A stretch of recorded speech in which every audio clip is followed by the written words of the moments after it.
عليكم ورحمة الله وبركاته. وردفتوتنا السلام وكم فيانا جايكي سنيجرتو بوليين.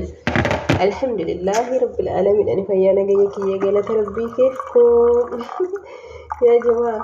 والله فيديو كنا كل في سيسي كمان ناكل سيسي اللي نأذن سيسي اللي مين من يكتي ياكل جرتو مبكم سلا مالي في وين ناكل في سيسي جاي ما أنا مكاناتي يعني akkamitti akka yaani uummanni keenya kun bakka hodaantaa wayin qabne jechuudha. Garuu namichi kun abadan nama Itoophiyaa miti, lammii biraati. Maatirii nama Itoophiyaa nama kan gurraacha ullee hin argine yoo ta'es maashaallah tabaarakallah.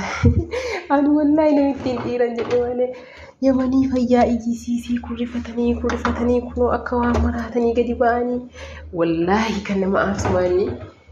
Akki uummanni Arabaa kun itti nama tuffatan waa biraatii fi miti bar gurraachinuma kana qofaaf wanni biraa tokko itti illee hin jiru.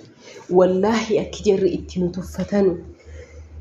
Yaa Rabbi alhamdulillahi rabbil alamin yaa Rabbi yaa gooftaa ko akkasuma jenna malee silaa yoo wanti nu jennu hin jiru.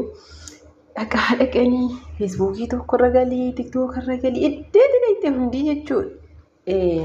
Bakka iyyanii kurrifatanii akkamitti ta'a. Akkamitti namni gurraachi kun akka nama jedhamanii tokkommoo shaayii ahmariidhaa fi shaayii maalii walitti naquudha jechuudha.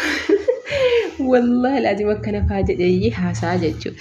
Subhaanallah uummata kana uummata musliimaati maqaadhaa fi maatiree wallahi rabbi jiraa qaje jechuudha.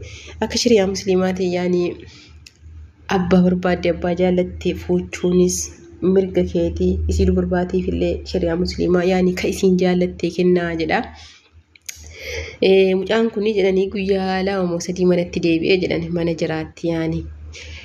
Namichi abbaan intaloo hin dide yaani nikaa godhuu fidinnaani fudhatee makamaa jedhamu sana fudhatee dhaqee achitti nikaa godhate. Intaloon baaftee anatu jaallate jette.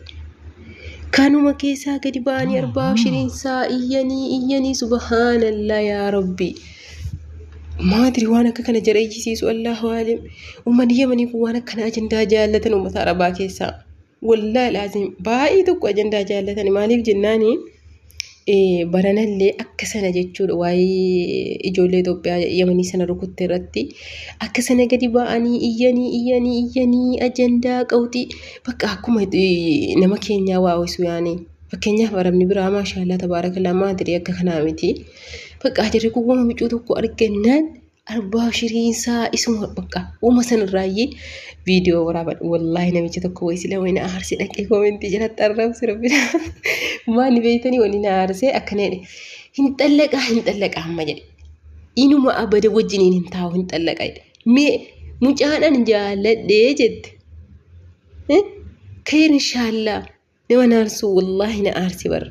Sababni maal sababa gurraachee qofaa bara wanti jara kana iyyanii akkamitti nu taa'u nu bareedduu kana taa'u nu dhabnee teenyaaf haa jedhanii yaani gadi ba'anii kuni jaarraadhaa salanii waan rabbiin kaa'ee laa ilaaha illallah yaa uummata kanaa tuffii jara nu tuffatan immoo yaa ijoollee koo rabbiin unti wallahi rabbiin biyya Arabaa kana keessaa nu warraa jirullee nagaadhaan nu galchee warri biyyaa immoo tuudhuma dhufuu dhiisanii biyyuma Arabaa kana bakka uummatni kamiyyuu jechuudhaan wallahi nama kamiinuu namumti kamillee Arabaa kana jala hojjechuu otoo dhiise wallahi baay'ee tokko natti tola. Maaliif jennaani akki jarritti nama laalan tuffiin jarrisi tuffatan ilaalchi jarrisiif qaban baay'ee tokko qalbiisii cabsa.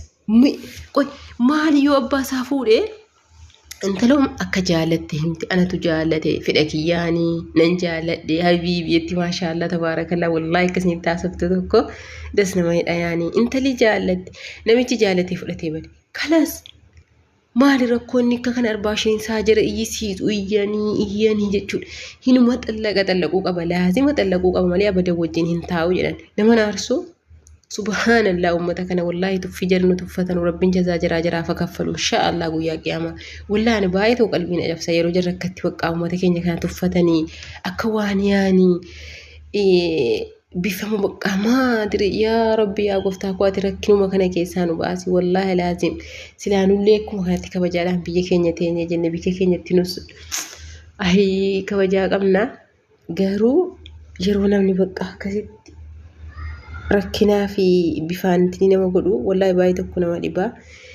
inni kanarraa hafe immoo mucaan kun Itoophiyaa mitiin jedhaan ani maadiri nama akka kana gurraacha Itoophiyaa wallahi dhiifoonaa godhaan garummaa arfu dhugaa rabbii dubbachuuf takka argee hin beeku maashaallah tabaarakallaa yeroo haasa'ullee ammallee yeroo arabii haasa'u ijoolleen Itoophiyaa eenyullee takka akkanatti arabiin haasa'an arabii kana qajeelootti haasa'e jechuudha viidiyoo isaa dhaggeeffattaniitu yoo ta'e namni keenya yoo ta'e akkanatti arabii qajeelaan haasa'u hin dubbatu akkamitti inni immoo akkatti haasa'e kanaafuu jennaanii mucaanii ijoollee keenya miti ijoollee Itoophiyaati miti nama iddee biraati zeegaa biraati malee abadan maadire bakka ta'e hin beeku ani yaanii akkamitti akkana qulqulleesse akka waan arabuma bakka akkuma isaatiiyyuu akka arabaatti akka suudaanii yookiin ta'ee suudaaniin achuuttis akka suudaanitti haasa'u akkuma arabaatti yaanii bakka yaanii maashaallah haasa'a.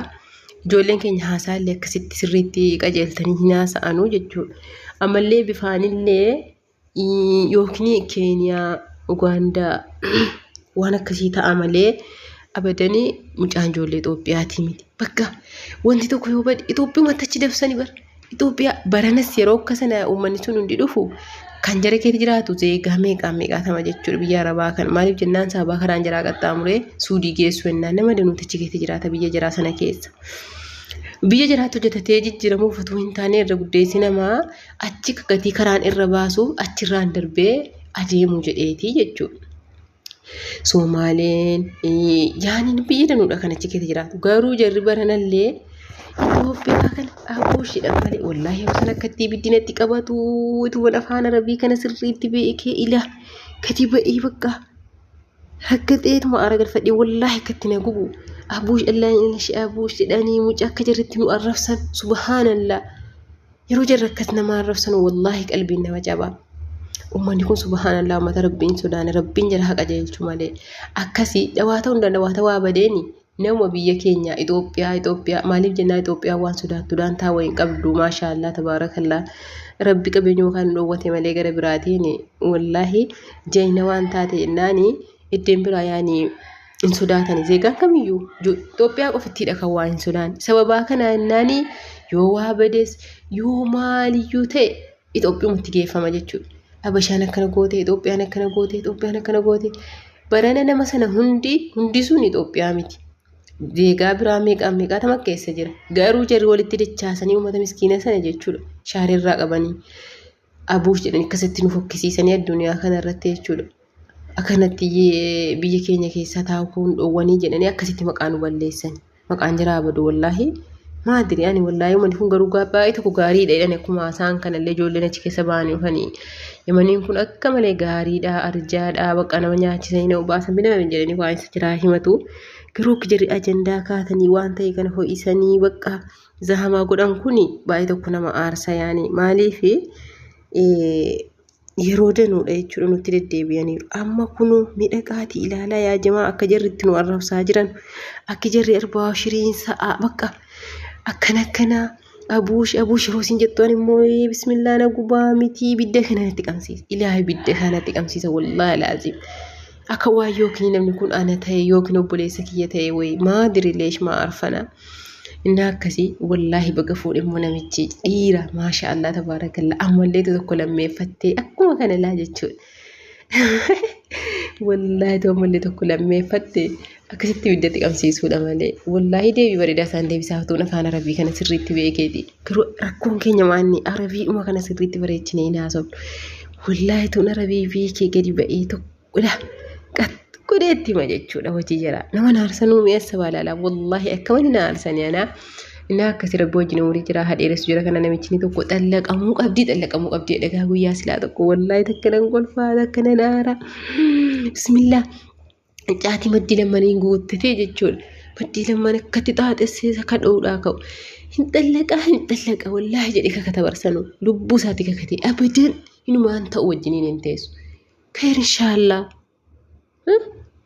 yaa subhaanallah ummata kana yaa rabbi yaa gooftaa kun namni kun maaf akkatti nu tuffatan jedheen bakka inni hundatti yaa rabbi koo alhamdulillah rabbil alamin yaa rabbi galanni keeti akkasii obboleeyyanii wallahi namatti dhagaamaa qalbii nama cabsaa yeroo namni akka keetii namni akka kan keetii kun akkanatti si tuffatee bakka jedhu kana bifaan jechuudha. Wallahi baay'ee tokko namatti dhagahama. Rabbiin khayriyaa godhuu jedha kanaan immoo horaa bulaa jedhaan ishee wallahi gurbaan dhiira